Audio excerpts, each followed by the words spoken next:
છે હું વ્રત ગેલેક્સીમાંથી આવું છું. મને આજે 11 વર્ષથી પેરાલિસિસ હતો. મારો હાથ કામ નહોતો કરતો, પગ ચલાતું નહોતું મારથી. અત્યારે હું જાતે ચાલીને આવું છું, 2 માળની સીડી ચડું છું. આ હાથથી કામે કરી શકું. આ હાથથી પેન પકડું છું, ચમચી કશું બધું પકડાતું. અત્યારે પકડાય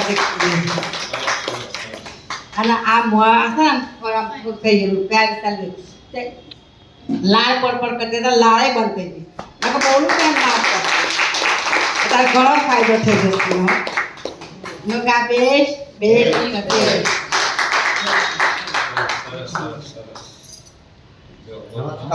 નમસ્કાર.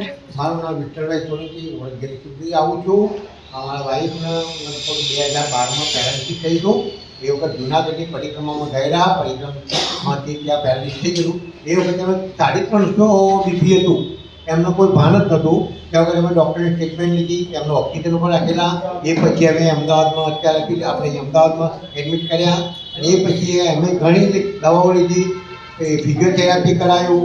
એમનો ચાલવાની તકલીફ હતી, પગ કામ નહોતા કરતા, હાથ પગ બિલકુલ કામ, રાઈટ સાઈડ પેરાલિસિસ હોવાના કારણે એમનું અંગો પણ કામ નહોતા કરતા.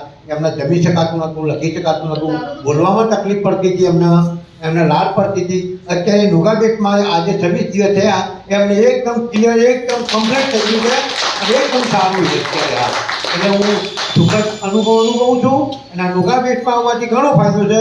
ક્યાંય અમારે જવાની જરૂર નથી, જેમને અમે યોગાબેટમાં આવી ગયા છીએ અને એના લીધે અમને ઘણું સારું છે.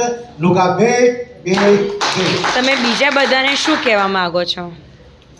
હવે બધાનું એ કહેવા માગું છું કે જે લોકોને ઘણી બધી તકલીફો આજકાલ છે જ, તો એવા લોકોને પણ જાણ કરો.